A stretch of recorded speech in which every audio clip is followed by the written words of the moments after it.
Welcome to another episode of Exit Philosophy. He's Mal, I'm Griff. And before we get going, I just want to thank our subscribers. I want to thank those who have been paying attention to what we're doing. And I still think that it's one of the best baseball discussions, the smartest baseball discussions out there. And my philosophy with the Star when I was writing was you don't have to be first, but you have to be best. And I think that's our philosophy here.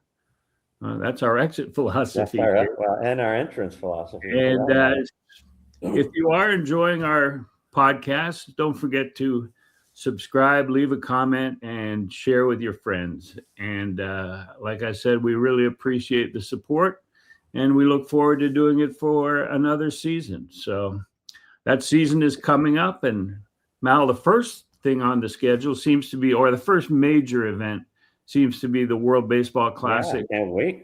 Which is the 20th year of the Classic. I think there's been 5 iterations.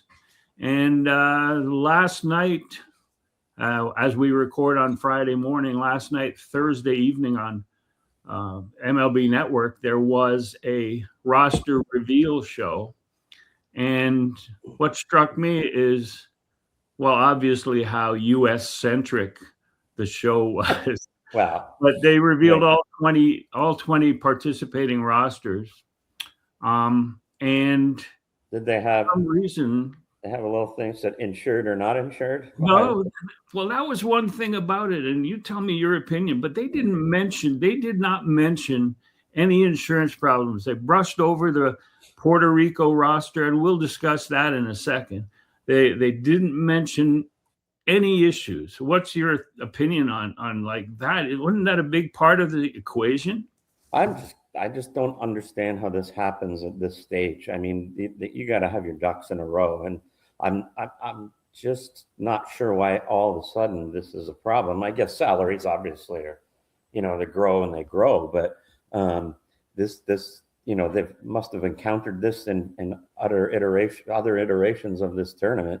And for some reason, I mean, there's just an ugly vibe to it. Why? It just feels like it's only Latin American players for the most part. How are all the players on Team USA able to get their insurance, but Puerto Ricans, Venezuelans cannot? Whoa, what's the deal with that? Yeah, to me, this is a problem, a big problem from the office of the commissioner. And we've been critics of the commissioner's office on a lot of things, but this is a new one, is how can you not be prepared for something like this?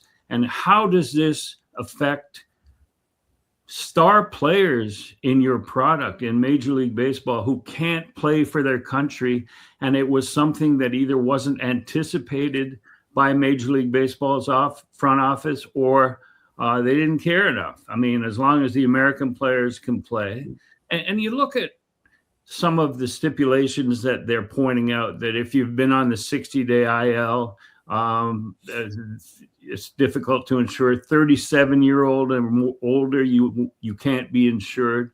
I mean, you get guys like Francisco Lindor, who's played 150, 160 every year.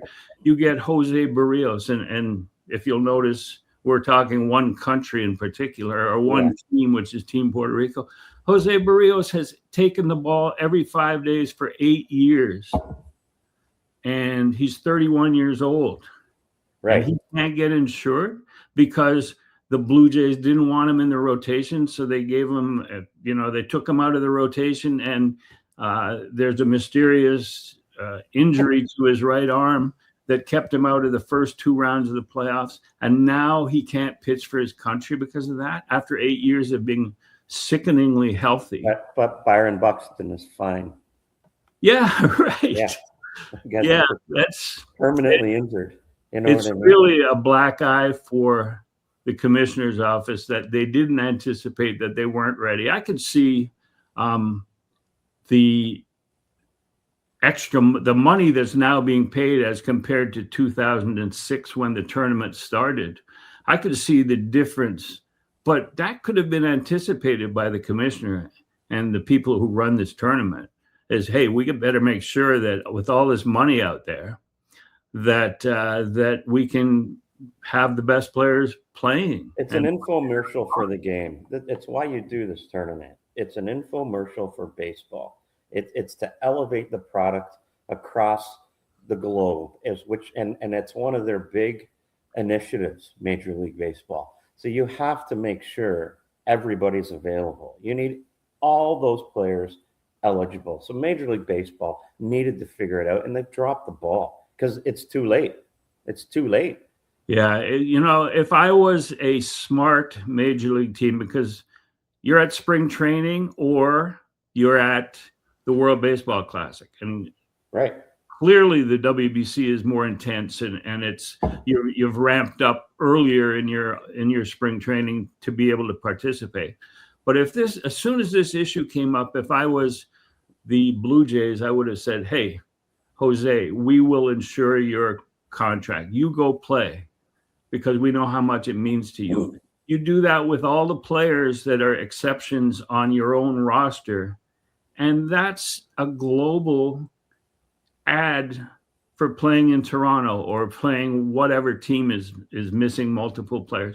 You insure your players and say, don't worry about it. But I didn't see anybody doing it. You want those countries to be good. You want them to be at their best, so all those eyes are on your product. And then eventually you move into those markets and sell your wares to the Puerto Ricans, to the Venezuelans, even more than you do now, across all those other countries, and you create a global game. That's why you do this. So yeah, it's short-sighted, specifically with one of the 30 franchises, you get word of mouth from Jose Barrios to other players, to other Latin players. You get word of mouth that spreads about how great this organization is. And of course, the World Series served as their biggest infomercial last year. Right. But you gotta take advantage of the impetus. You got to take advantage of the momentum and make this a destination, not only for draft choices, but for players that have a choice of where to sign. But even for the league, they're playing games outside of the States. They're going to want to do that. They're going to want to play a regular season game in these countries at some point. So you need to really pay attention to how this can benefit you. And if the U.S. rolls because, half the teams don't have their full roster, it's just not the same, man. It's not. Well, as you point out, it's amazing how everyone on the U.S. team qualifies for insurance. It doesn't sit right, does it? The Latin teams, even Team Japan has no insurance problems, no issues. I don't think the Asian market teams do. It just seems to be the Latin teams. And that's the question that needs to be asked and answered. I still don't understand it. Why is it happening, and why is it focused on those Latin American players? And nobody's been able to I've not seen anything that answers that question to me. And that's where it doesn't sit well. Yeah, there was a late word that Jose Barrios, if Team Puerto Rico advances to the final 8, that he will be eligible in the next round, which means that he would be able to make one start. I don't know whether he got insurance for the second round after the filing for the first round had been closed. I'm assuming that that's what the problem was. But so let's go over Team Canada now. Here, one more thing on that. Yeah. So he's eligible for round 2. How about make an executive decision and go, we're going to open the rosters back up and let them play their best guy? 100%. 100%. Common sense. Yeah, I'm sure that there's a pitcher at the back end of the current Puerto Rico roster who would make way gladly for Jose Barrios and say, hey, I thought I was going to have my chance, but Jose, you take it because you're the man. Right. So anyways, come on. But okay. And the more important things, Team Canada. Let's go Team Canada. There were some guys that, we don't know why certain players aren't playing. It could be physical. It could be contract. And in the past, we've heard wanting to make the team. Russell Martin said he wanted to get first year with the Yeah. Blue Jays. He wanted to get to know the pitchers, which is admirable. I mean, you really do. You're with a new team. You want to make sure that you know every pitcher on the staff. But Nick Pivetta, that's disappointing. Cade Smith, disappointing. But let's go over what Canada does have, and we'll go defensively. I'll go through it and then you comment. Catcher, they got Bo Naylor and Liam Hicks from Miami. Good. First base, Josh Naylor. Second base, Edouard Julien. Third base, Abraham Toro. Shortstop, Otto Lopez. That left side of the infield is a little iffy to me. Mm-hmm. You got Owen Casey in left, if that's where he's going to play. Denzel Clark in center, and Tyler O'Neill in right. Now, Casey and O'Neill might flip. Who knows? Right. And we don't know DH. You got on the bench Matthew Davidson, Adam Hall, Jacob Robson, Tyler Black, and Jared Young. So what do you think of? We'll go up over the pitching next, but what do you think of the position players? Can they compete? Yeah, I think they can compete. I think they've got a chance to get out of their bracket, which I think would be success for them. The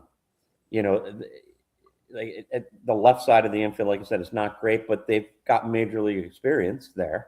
It's not single A guys, you know what I mean? Their roster's okay. It's just not overly deep. I mean, not having Freddie Freeman was a bit of a kicker too, right? You add him into the mix, and it's your lineup looks pretty good at that point. But there's a lot of young guys that could really do some damage. Even Tyler Black, I'm curious to see what role he has. But you get, that outfield. It's pretty legit. Yeah. For a tournament like this. Yeah. So I think the lineup's okay. It's okay. It's just not deep. Yeah. Team, I've covered every tournament since 2006 when it started. And it seems to me that shortstop and catcher have always been the problem areas for Ernie Witt and Greg Hamilton. But this, catcher is covered pretty well with Bo Naylor and Liam Hicks. And shortstop, like you said, it's major league experience, and he played, I believe, in the last one, Otto Lopez. Mm-hmm. So it's what would really next tournament. Aren't they in a bracket with Puerto Rico? So yeah, well, that's it. They got the no insurance team. On second thought, forget everything I said earlier. It's okay. It's okay. No, but being in Puerto Rico, and they're out of the U.S. division, and it's the first time they haven't been placed in a division with the U.S. There's 5 teams in each division. Top 2 advance to the quarterfinals in Miami. So. So they do have a chance. Puerto Rico's got hurt by the insurance issues. U.S. isn't in the bracket, so all they got to do is finish top 2 in that division. So right. But this would be amazing if the next World Baseball Classic, Vlad decided he wanted to play for Canada. I mean, he would become a legend. He's already a legend, but he would become a patriot in that case. Born in Montreal while his dad was playing for the Expos. And so that's just an idea. Maybe we'll keep running it by Vlad over the next couple of years. Just push it, put it in his head. Yeah, for sure. Now the pitching staff. Yeah, this and we'll talk about whether it's the first round and with pitch limits is sort of an equalizer for this group. But we've got Cal Quantrill, Soroka, Jamison Tyone, Adam Mako, Paxton, Logan Allen, and then some bullpen guys. We got Zastrinsky, Philippe Aumont. I thought he was farming or something, but yeah, right. So the bullpen is no clearly identifiable closer. No. And the rotation where you're looking at guys that might throw 60, 70 pitches, which in the first round works out well for Canada. Yeah, that's right. So, I mean, the hope is you got enough to get through that first round, and then get everybody excited about baseball here. And I think they got a chance to do that, but that pitching staff's going to get thin in a hurry. I think, and you get into a tight game, you're running out some, lesser names, let's just say, and hoping to get probably a key guy out in the middle of an order of another team. So, but that's part of the fun of it too, right? Yeah, I mean, if they got out of the first round for the first time in WBC history, that would be a victory for Greg Hamilton and for Ernie Witt and the program. Yep. But this group has enough. And when you talk about situations and you have a bunch of no-name relief pitchers, all they got to do is win 3 one-on-one battles. And that's what we stress with the Ironbacks. Even when we're talking to pitcher, you got a team that looks like it's way better than you, but all you got to do is win those one-on-one battles, win enough of them, and you can win the game. So, it's quite unpredictable, especially in this situation. And with a pitch limit of 65 pitches in the first round, that fits right into the Team Canada's rotation wheelhouse. Yeah. That's right. That's all they were going to go anyway. So, but even looking at the rosters every year, Griff, it just gets better and better. And it's what we've talked about before. And even with the Ironbacks, Canadian baseball just keeps growing. And this would be a huge step if they could first time ever get through. And it just, it's a tribute to Greg Hamilton and those guys about where baseball is, where it's come from and where it's at. And it's going to continue to grow. We're going to continue to be more of a factor in these types of things as time goes on. And this is our best roster, I think. So it's kind of fun to see. Let's hope they have success, though. It's time. Yeah, and you're talking about Greg Hamilton, who last season was inducted into the Canadian Baseball Hall-of-Fame. I mean, I go to that banquet, the Baseball Canada banquet in January every year at the Skydome Hotel, whatever it's called now, Marriott, I think. But they invite the junior program, and they sit in the room and they watch those who have been juniors and moved ahead into the national program, into the majors, into minor league baseball, and they get inspired by it. It's a brilliant concept, bringing the juniors so that they join the brotherhood of Canadian baseball at an early age and learn to live with it and love it. 100%. And if they have success, that's what it's like. The Blue Jays, when they have success, you see an uptick in baseball, kids playing baseball, registrations. So this will be the same. This is what happens. I'm sure that's going to reflect itself in the next few years after that 7-game World Series that excited the nation. I mean, you're going to see kids. It happened in 92, 93, maybe a little more because it was at a lower level, the registrations already. But you're going to see across the country more the kids registering for baseball, and it's a great thing. That's right. That's right. Another thing announced in the last week by the Blue Jays, they are going to introduce a statue outside the stadium where the Ted Rogers statue currently is. Yes. And it's going to be Joe Carter celebrating the walk-off home run. I don't know what the pose is going to be, but I assume it's crossing the plate, or it might be the swing. Who knows? But I think it's about time that they did that. Because I remember walking by when I was still with the Star, walking by the Ted Rogers statue, and there was a pigeon shitting on him on his head, and nobody had cleaned it. And clearly, or it was a seagull. I've seen some fans do some things to Ted Rogers that are unspeakable after games. Right. It's not meant to be there. It's not meant to be there. So they're going to move it to some office building somewhere and confuse the seagulls for a while. But what's your opinion on the Joe Carter moment as the first statue to replace Ted Rogers? I think it's great. you need to celebrate it. It's part of your brand. It's part of the story. Like you go out to Comerica in Detroit and you go out and look at the statues there. Obviously, the most famous ones are at Yankee Stadium. Christ, they used to be on the playing field in Yankee Stadium. Like people go out to see those things. It's part of the, the lore, and it really adds to it. And like, we've seen what they've done to the park, and it's done such great work to that park to make it a baseball facility. I think this is the next step of it. And I think you have to be careful what you celebrate. Like you said, Ted Rogers was absolutely the wrong thing to celebrate. You don't want to be celebrating like a no-hitter or something like that. It has to be iconic things. The Ted Rogers plaque said the best is yet to come. So it came.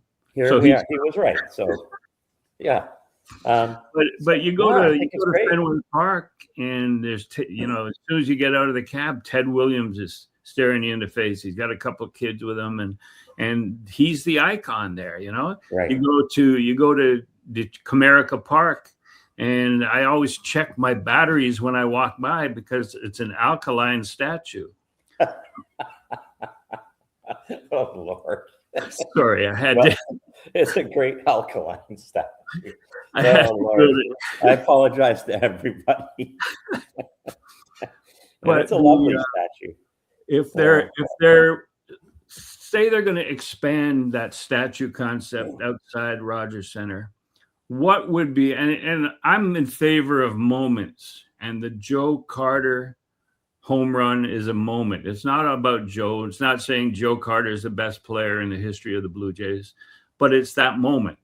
If you had to put 5 statues out there, what would 4 other moments be that you would honor? Well, obviously I am biased, but I think the bat flips, one of the most iconic moments in franchise history, and changed the direction of this franchise. That it just did. So I think everybody would agree it's got to be one of them. For me, outside, I think you recognize the other World Series. Maybe the Joe Carter again jumping at first base, or that's the picture you see. Or everybody running out to that's hard to do, a whole bunch of guys running out to the field, but somehow to commemorate that moment. And then the other 2 for me is when I think undeniably that George Bell on his knees when he catches the ball, when they finally won the pennant, Fernandez running out to him. That's just such a great moment. And I know most people don't even remember this because a lot of people would age. I think Bill Singer throwing out the first pitch in the snow. I don't know how you do that, but those are my 5 moments for me. The first pitch, George Bell, in 2 World Series, and Batista. I realize that leaves out last year, but I can't think of a moment I'd put ahead of those at this stage. It could have been Bo's home run if they had won. Well, that's what I mean. Could have been, IKF crossing the plate if he'd done what you wanted him to. Yeah, don't bring that up. All he's got to do is run through, get a good secondary, off at the crack of the bat, and run through home plate. He signed with the Red Sox. Yeah, he did. Fooled him again. He fooled him again, Griff. But for me, if I'm restricted to 5, that's my 5. What are your 5? Well, I double up on the George Bell. I didn't think you would have the George Bell on his knees moment, but to me, I get goosebumps when I see that. Oh, no question. And that was the first time that they really. First time's always the best, Griff. Yeah, you never forget it. And the Jose bat flip was my second one. Yeah. And then 3 and 4 we differ on. Mine would be Robbie with his arms in the air after the Eckersley home run. Great one. And that propelled them further than they had ever gone. And that was a moment, It sure was. And we're talking moments for statues, not personalities or who it is, but that's a moment. And then the other one, and I suggested this to Devon White on his conference call, I thought that would be a statue of, but then you'd have to put a wall of him, because when he was plastered against the wall making that catch, that was a moment. Oh. And that's one I remember from that World Series. That's, because it was triple play turned into a double play. Yeah. Would have been triple play if they had replay back then. But you just have to figure it out how to do that. Like you said, I don't know how you do it, but in the air. Yeah, there's got to be a way. Yeah, that represents the moment, and the plaque describes the moment. So you don't have the last year either. No, I don't have last year either. Yeah, it's tough to find a moment, right? There's Springer's big home run, but then they didn't end up winning the whole thing. So but some of those other moments they didn't win either. You know what I mean?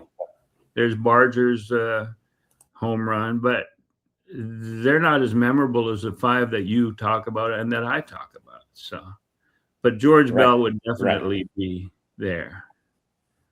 Right. Looking up at the seagulls. And and I love the first pitch in the snow. Well, the seagulls could help there too. The Dave Winfield moment. We're going to do that one now. Canadian Baseball Hall of Fame. Very underrated hall. There were 6 entries this year. They had the announcement on Thursday morning and a conference call at 1:00 on Thursday. And you're a part of that, right?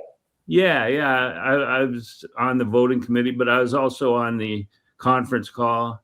And, everyone was like, it's different because it's not like, it's hard to define what makes a Canadian Hall of Famer. Do you have to be Canadian? Should every Canadian who made the major leagues be in that Hall of Fame, or at least be recognized somehow? I mean, you go to Dunedin, and on a wall they have the names and small plaques for every Blue Jay who's played in Dunedin and made it to the major leagues. Would you be in favor of an area in St. Mary's where every Canadian major leaguer is recognized? Well, again, that's like the statue thing, of course, because that's the pinnacle, right? That's there's no higher league that I know of. So, and that's what we're celebrating. It's not just that, but I think for those players that got to that level, it's something to celebrate. It's another reason for people to go and talk about Canadian baseball. Yeah. There's no question, because we're also, let's not look who's going in this year. We're always celebrating Americans or like people have had great impact on baseball in Canada. But for us to celebrate the actual Canadians who've reached that level, I think that's important. I think that's always a debate on the voting panel for St. Mary's. And if you haven't been to a induction ceremony and you have kids, you should really make it a weekend. Go out on the Saturday, which is this year, June 20th. And there's a bunch of former Blue Jays, former Hall of Famers, both Cooperstown and St. Mary's, that are there. And it's a great event and a great afternoon. 1:00 ceremony, time to drive out there.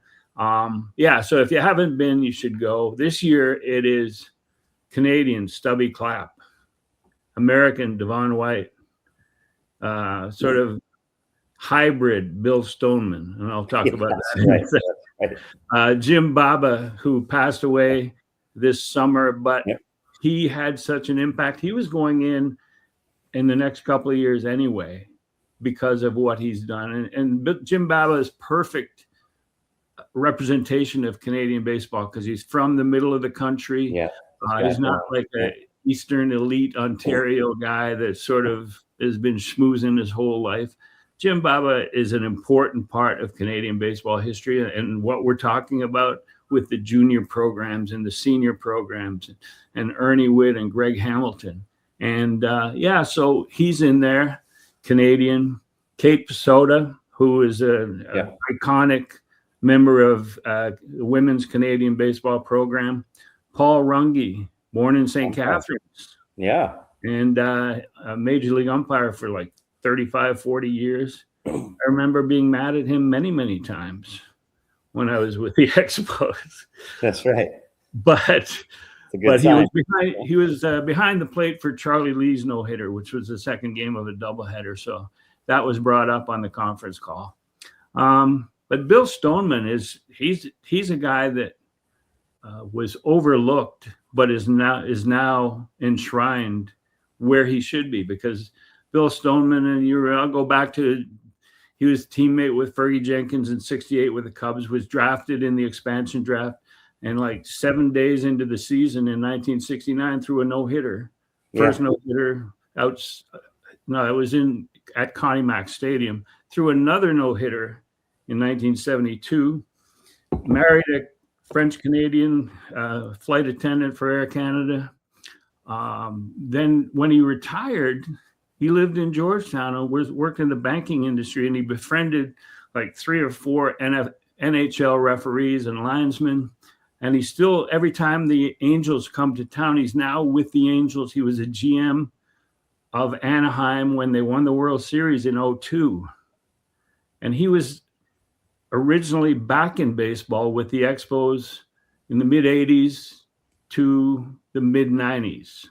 And he, on the conference call, said the '94 Expos was the most talented team he has ever been around. And then he went to Anaheim and won the World Series against the Giants in '02. So for him to say the '94 Expos were the best team he's been associated with, and he's still working for Anaheim, that might cause him a problem. But it makes him a great Canadian. So, that's just to say that you don't have to be Canadian. No. I think there should be more recognition of every Canadian who played in Major League Baseball. And that could be a corner of the hall. What would be the debate for no? Yeah, you know what I mean? I think one of the debates is that if you've been to St. Mary's, it's a very compact museum. And they're feeling that there wouldn't be, enough room to really do it justice to the group. Okay. But it's a good class going in. Stubby Clapp, of course, was the 1999 Pan Am Games hero, where he hit a pop-up and to beat Team Cuba, I believe. And my headline, I think I went over it, my headline that I wrote in the Star that they rejected when I wrote my column was, Cubans have no cure for Clapp, which for some reason they rejected. They rejected. It would have made the New York Post. I know that. Yeah, I'm sure it would have. Yeah. So that is worth taking your family to go see on June 20th. They'll all be there. And I have a shot with Pedro Martinez, and Steve Rogers is one of my social media avatars. So, and that was taken at the Hall of Fame. Yeah. So it's all good. And I'm out there, folks. Okay, projected win totals. With all the gambling houses and fans' interest in anything to do with sports and baseball, and this is one area, this over-under for the season, that you really can't say, oh, well, there's a chance it'll be fixed. No. So let's go, and I listed the overs and unders for all 30 teams, and I gave you a chance to pick 3 overs and 3 unders. And 3 overs and 3 unders. Okay, I misread that. I had 3, but I'll do more. Yeah. All right. I'll do mine first, and you can work on yours. But these are just the teams we're dealing with. I'll give the total wins that are being predicted, and I'll just tell you what I think. Arizona Diamondbacks, I'm saying over 79.5, which to me, I think that they're going to be better than they were last year. Much. Arenado? Yeah, and I think that they'll be competing in that division. So they'll be above 579.5. Gives you a lot of room. So I'll go over there. I'll take over with the Chicago White Sox. What do you think about that? That's 69.5. I think I like it so much. It's one of mine. Oh, okay. There you go. Okay, go ahead. I mean, they obviously want to make some improvements, and they've got room. Well, and their young players have more experience. They're legit guys. You got Kyle, Teal. There's players there. You know what I mean? And in that division, players at the tail end of their career who are burned out, and you don't know how they're going to play. This is a team that wants to be better. And guys that in Montgomery, Meadroth, guys that should be better. You know what I mean? And then they obviously put some money into the Japanese player. I think they're going to be sneaky in the mix, the White Sox. So I like that call. That's 2 for you. Okay. Your third one? My third one is Seattle over 90.5. I think they have had a not that quiet an off season, but an off season that puts them sort of in the upper echelon right from the start. And they put on a charge down the stretch last year, and they took the Jays to the brink in the postseason. And so I think 90.5 is conservative, and those are my 3 overs. I'll do my unders in a minute. Who are your 3 overs? My 3 overs. One is the White Sox, obviously, as we spoke about. Next one is the whatever we call them A's, and that's over 76.5. I think that's an exciting, very similar to the White Sox. They've been so bad for so long. And I think there's legit talent on that roster, especially with the bat. And I think they're going to make some noise. And I like them, it's 76.5. I mean, they've got to get close to 500, but I think they're a reasonably decent team. Well, here's where I disagree with you on that. Not that they're they're going to be a good team, but they're prepping for when they arrive in Las Vegas. Yep, they are. They want to be like the Cleveland Indians were in the early 90s when they moved to Jacobs Field. They want to be that team ready to win. And my problem in every fantasy pool or league that I've been in baseball is that I'm always a year ahead. I'm always smarter than the next year. Ahead of your time. Yeah. So I think the A's are prepping for 2 years from now. So it's like a roll of the dice whether they'll be over 76.5 this year. And that's the only reason I love a bunch of their players, and they're spending more money and they're ramping it up. But I see next year and the year after. So we'll see whether you're right. I mean, you're quite often right and I'm quite often wrong. But yeah, that was your third pick? No, that was my second pick. And my third one is the Phillies at 88.5. They've got work to do, but I love looking at teams that I think, the Mets are at 89.5, and I'm not so sold on them. Not that, they're going to be one of my picks, but I think the Phillies are going to do a lot to add to this roster, as long, being in the mix. And I like to see teams like that I think are going to get better when the trade deadline approaches, and make a run for the division. And I think the Phillies at 88.5, I mean, anything under 90, I kind of like that. I think they're going to be right there. So, yeah, I sort of like that pick too, because it's going to take the Mets a while to sort of get a clubhouse chemistry going. They got 4 shortstops in the infield. And, by the time they get it going, it'll be tough to get to 90 wins. Yep. That's my opinion on it. And the Phillies are the ones that could take up that. I mean, they're already a good team. They've been a good team for years. Yes. But, yeah, to me, 90 wins is not – that's the floor for the Phillies. And they're going to be – they're already pissed off with Bo, so they're coming after the Mets hard. Right. And here's sort of leading into my 3 unders is the fact that I've got the Braves as my first under. So there's more wins for the Phillies. I don't know how the Braves could be at 91.5. That's the over-under they're setting for. Well, you've got to believe last year was an aberration. You know what I mean? If you're going to take the over, you have to believe that. Yeah, that's what I mean. Or like even like that number at 91.5, you've got to believe that they're still the class of the division. You know what I mean? So yeah. I hear what you're saying. I considered them for the under. They haven't done a lot in the offseason. They signed some fill-in guys. They signed, but they are counting on players having better years and there's legit reason they should. You know what I mean? And that catcher's only 1.5. Having an over-under set 3 wins higher than the Phillies is crazy. Yeah. And my second under is the Houston Astros, 85.5. Is it time? Yeah. I think kind of thought that last year. Yeah. Well, I'm a year ahead always. I just said. That's right. So that's right. It's a good point. So 85.5. Altuve is, uninsurable. Yeah. He's another one. But I think he's reaching the tail end of his career. If they're going to play Yordan Alvarez in left field all the time, then that's a problem. Yeah. And they lost Framber Valdez. It's good for their catchers, but the health of their catchers. Yeah.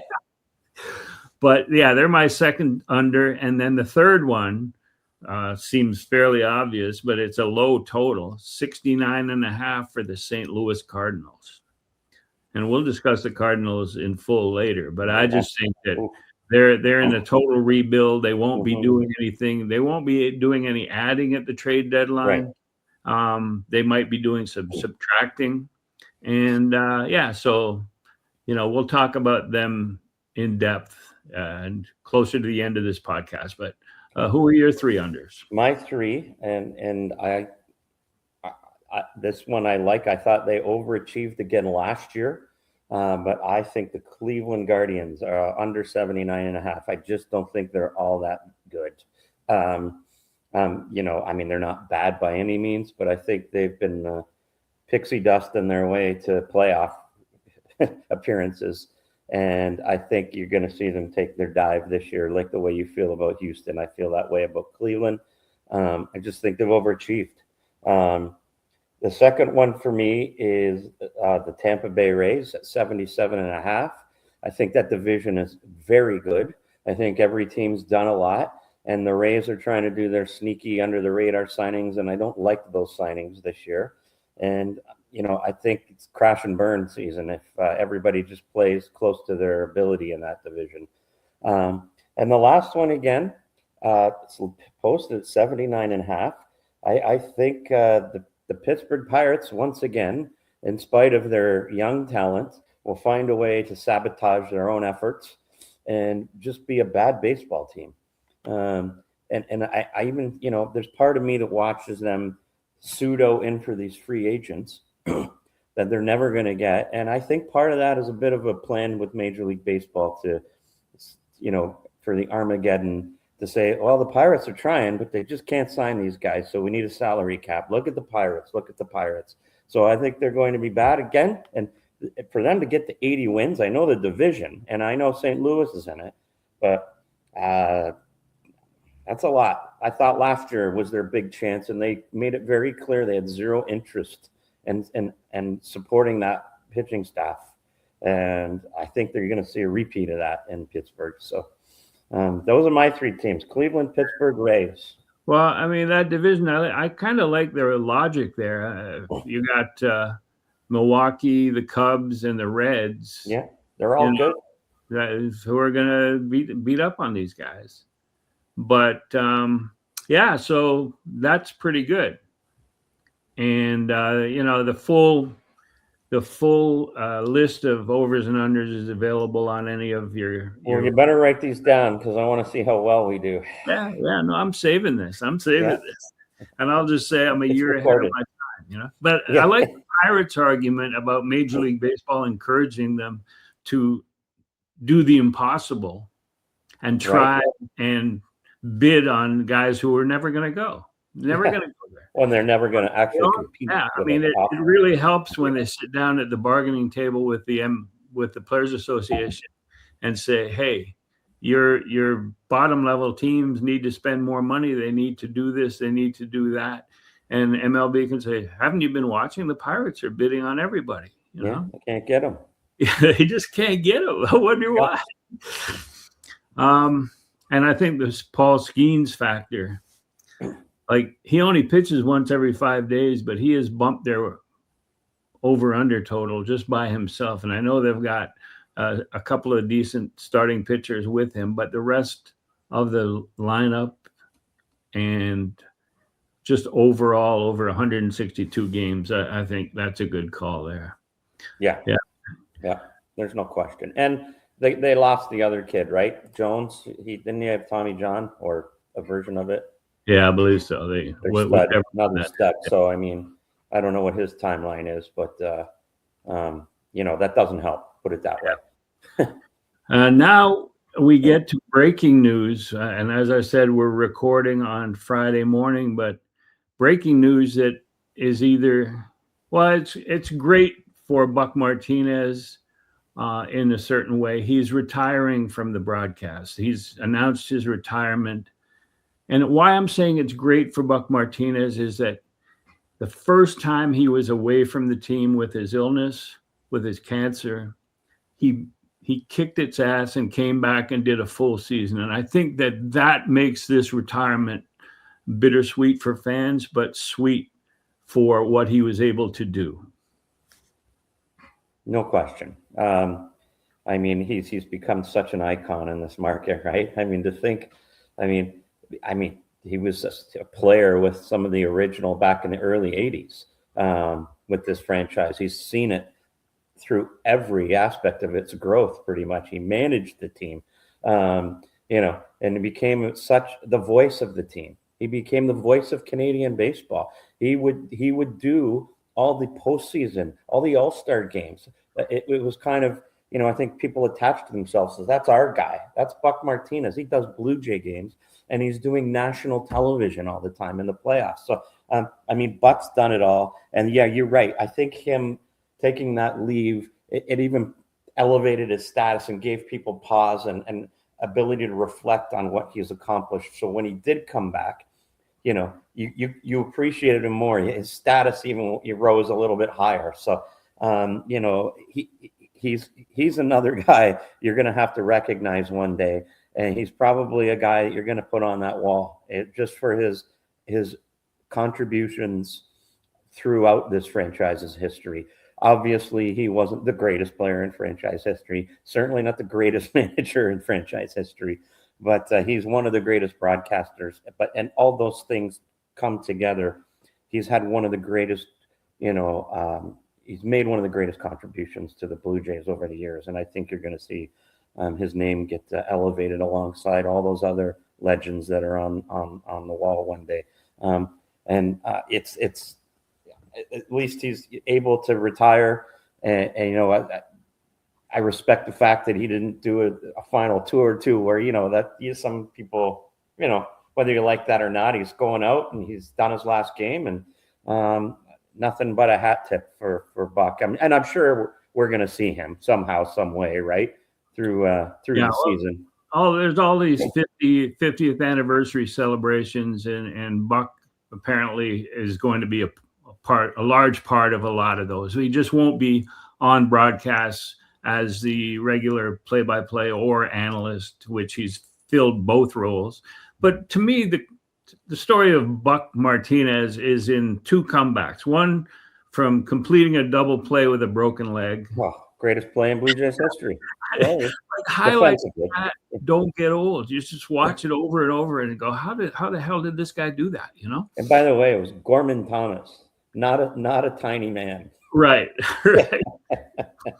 And the other one is coming back as he did from a cancer. And I know, and fans who want to hear about Buck, I did a conversation with Buck on griffstothepitch.com, and it's still available. I'm going to repost it. Yeah, good idea. I'm going to repost the conversation with Buck, And it's just inspiring. And I'm getting goosebumps right now just thinking about what Buck has done. He managed the Blue Jays in 2000, 2001. He got fired after sweeping the Tigers. That's right. In Detroit. Yeah. There was an off day the next day. He came back and JP Ricciardi fired him and put in his own guy, Carlos Tosca. That's right. But like he managed the team, and the highlight of his managerial career, I was sitting with him in the dugout in San Juan at Iran Bithorn Stadium, where they're going to play the World Baseball Classic this year. Team Canada is. But I was sitting in the dugout, and these camera crews came racing across before the first game of the series, and they wanted to interview Buck in Spanish, and he just held up his hand and says, "I'm sorry, I don't speak Spanish." And to see these camera crews who had been probably planning it for a month just wilt in the heat.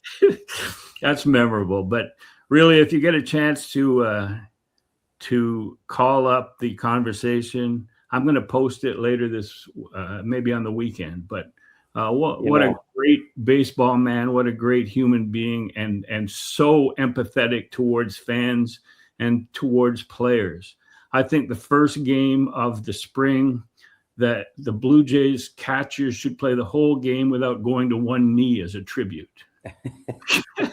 You would like that, I'll tell you that. Oh yeah, you would like that. You know, it's funny you mentioned that play at the plate. I can remember, and it's just how much he's impacted this organization. I was just a little kid, and I remember transistor radio. If I'm not mistaken, was that in extra innings when that happened? But it was a West Coast game. It was obviously in Seattle. Yeah. And I remember listening to it on the radio under my pillow, and I'm sure a lot of people have those stories. Yet thinking about Buck, fast forwarding all those years later, and the privilege to be on those plane rides with Buck up to the West Coast, and we're just shooting the shit, talking baseball, but just the impact. Like, I was just a little kid listening to Buck make that play, and I remember you had to go find the highlight eventually, because it just wasn't, it was on the radio, and here I am, grown man working for the Jays, and Buck's on the plane, and just some of those great memories of just watching Buck do his thing and imparting his wisdom on everybody on the plane. And just, you reflect on it, and it just shows you his impact. Yeah. And he's still, till last year, he's still doing it. It says a lot, and he's going to be missed. He's going to be missed.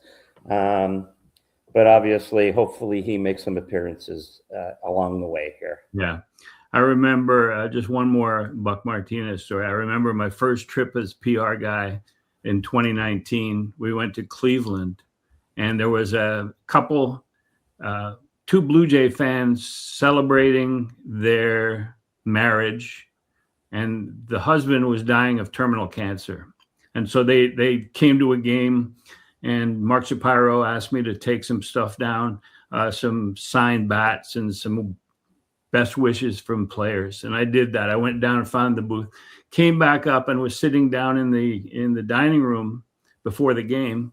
And Buck and Pat Tabler were there. I sat with them, and I told a story, and Buck finishes his meal and says, "Let's go." He made me take him down to the box where there was like 15 or 20 Blue Jays fans, completely unscheduled, and he just wanted to say hi. And he wanted to offer his best wishes, sign whatever needed to be signed. Then he went back up and did the game, and I went, "This is a special man right here." Yeah, because you don't have to do it, right? Yeah. So, and it's not televised, and it's not, it's just, that's Buck. So, let me be the first to say he needs to be up on the level of excellence. So, and in St. Mary's, he won the Jack Graney Award for journalistic excellence, but he needs to go in like several others have gone in, including the great Bob Elliott as a full-fledged member and a Graney Award winner. So right. Yeah, but Buck campaign has started. The which? The campaign has started right now. It won't take long. It'll be no. Yeah. It'll be soon. Tigers, Framber Valdez, 3 years, $115 million, a week before spring training. That's a lot of money to spend this late in the off season. And it's not like they lost Tarik Skubal. Skubal went in and they announced an arbitration decision. The club wanted $19 million. Skubal's side wanted $32 million, led by Scott Boras. So you know that it's going to be hardball. So what do you make of this Valdez signing this late and the Skubal arbitration decision? Yeah, I mean, for a team that's been crying poor and making waves that they're going to have to trade Skubal, how do you go out and sign somebody for more money? You know, I just, it's bizarre. I'm guessing, like we've talked about before, I'm guessing they're going to trade Skubal. How, you know, that team's going to run with 2 pitchers making that much money. I'd love to see it for those fans, but it's very strange that they were the ones who jumped in and got Framber, because everything I've been hearing through the grapevine is that they are going to move on from Skubal because of the $32 million. So explain that to me. I don't know. Yeah. The only explanation using what you're setting up here is that they do have a trade in place, and they had an agreement in place maybe with Scott Boras and Framber Valdez, but they didn't want to announce it until the arbitration decision was made. And the Dodgers, if it is the Dodgers that Skubal is going to, and I'm a great conspiracy guy from way back, they didn't want to be the team sitting there with their huge broadcast TV contract and all the money in the world and all these players making outrageous amounts of money and go into an arbitration room with Scott Boras and Tarik Skubal and say, okay, we want $19 million. It's ridiculous. I think the Tigers didn't even try in that arbitration room. Why would you insult your best player, your best pitcher, by thinking that he would come in after 5+ years of service time, that he would come in at less than the qualifying offer for a 6-year free agent? It makes no sense. Well, it makes no sense to even sign the 6-year free agent unless you're keeping Skubal too. It makes no sense if you move on from Skubal and sign a lesser than pitcher for way more money. There's just no logic to that. He's the best pitcher in baseball. You know what I mean? Like I don't understand. They might be going, if they hang on to Skubal and they have Valdez, that's $69 million. Okay, I'm in then. 2 pitchers of their rotation. And if they know they're going to lose Skubal, maybe they take a run, and if at the trade deadline they're not going to contend or they're not going to win the division, they can make the best deal for him then. And the Dodgers will still be out there. There's no question. Yeah, I'm okay with that. If they go, we can't sign him long term. You know what I mean? It's going to cost us. We got a guy for 3 years. We got another guy for 3 years, $115 million. Right, but Skubal's going to cost a lot more than that. Yeah, that'll be chump change by the time Skubal goes free agent. Yeah. So if they keep him for the year, great. I'm all in. Let's make a run at it. But let's see if they do that. Hopefully they do. And then you're right. But, you know, and if they are making a run for it and they're winning the division, you can't trade them. Yeah. You got to go after it. At that point, getting to the World Series, as the Blue Jays proved this year, would be reward enough for the Tigers, I would imagine, you know. And you go into a short series, 5 games or 7 games with Skubal and Valdez at the top of your rotation, you're giving yourself a good shot, and Flaherty and whoever else they got in that rotation. But so it's not a given that they're going to trade Skubal. If it was me, I would not at this point. But I'm a conspiracy guy, and I think maybe they will. There you go. Okay, one more item here.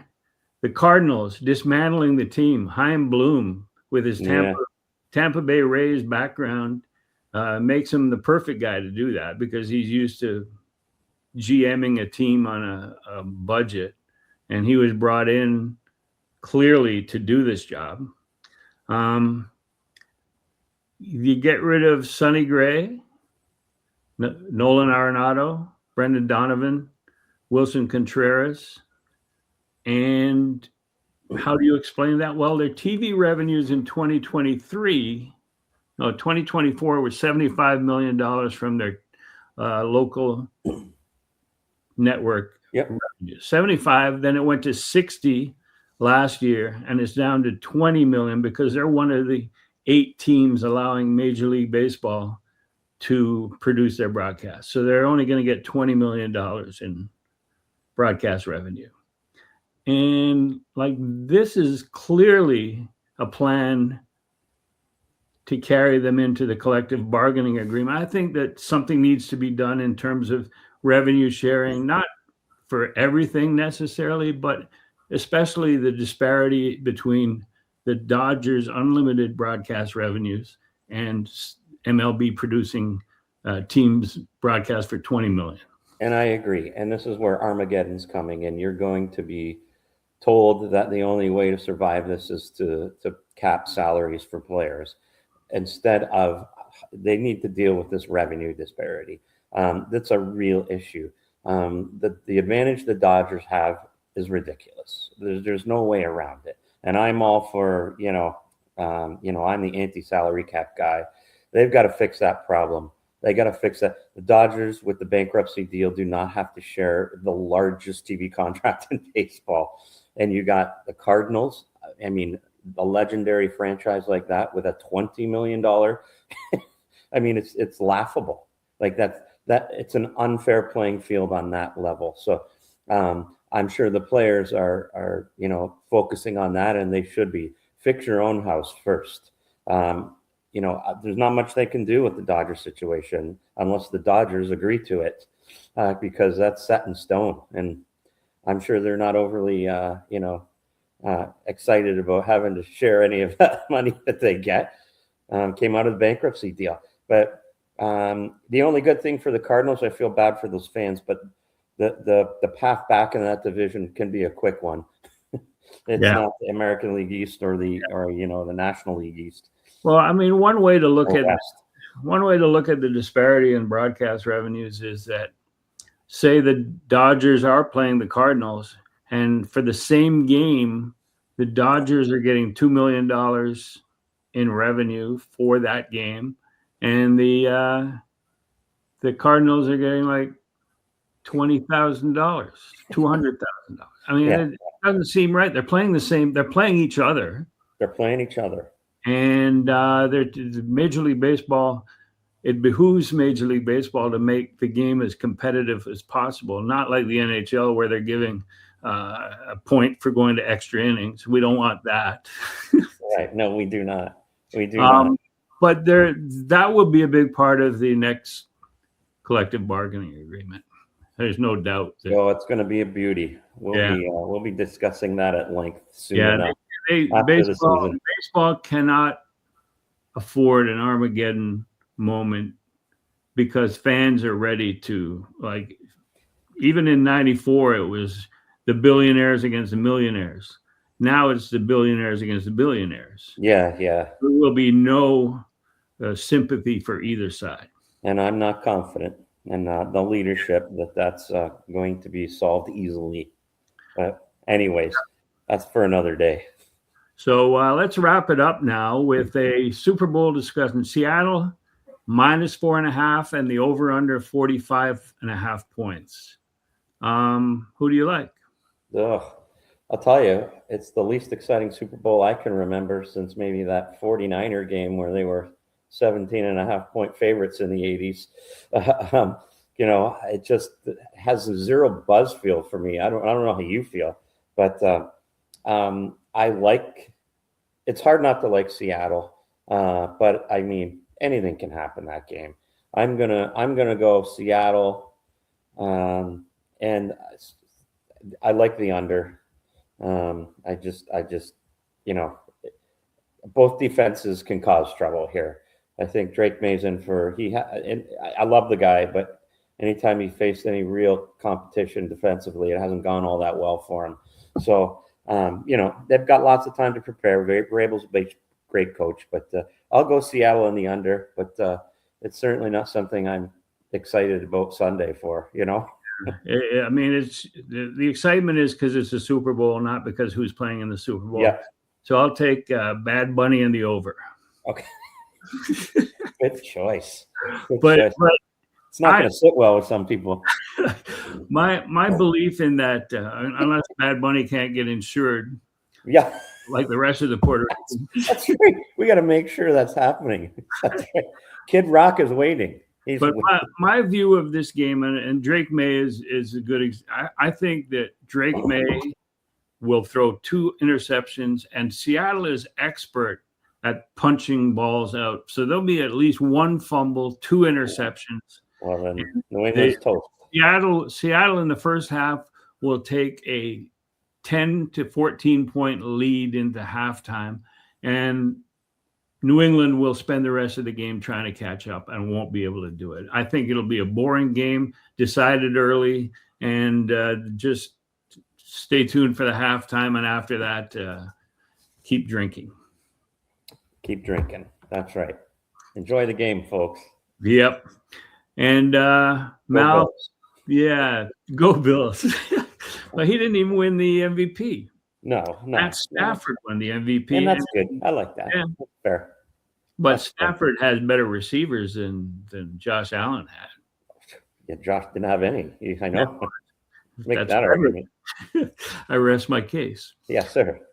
So that wraps up another episode of Exit Philosophy. And again, congratulations to Buck Martinez for a fabulous career, both on the field and off. And we look forward to seeing him as often as possible this summer. And thanks, Mal, and thanks everyone for listening and subscribing and sharing with your friends. Leave us a comment if you liked it, and even if you didn't. Yeah. So we will be back at you next week on the eve of. If you didn't, save it. Right. Eve of spring training. We will preview what the Jays will be looking to do during camp. So look forward to that, and look forward to the Super Bowl halftime. Cheers. All right, Mel. Thanks a lot. Yeah. And we'll talk to you later. Yeah.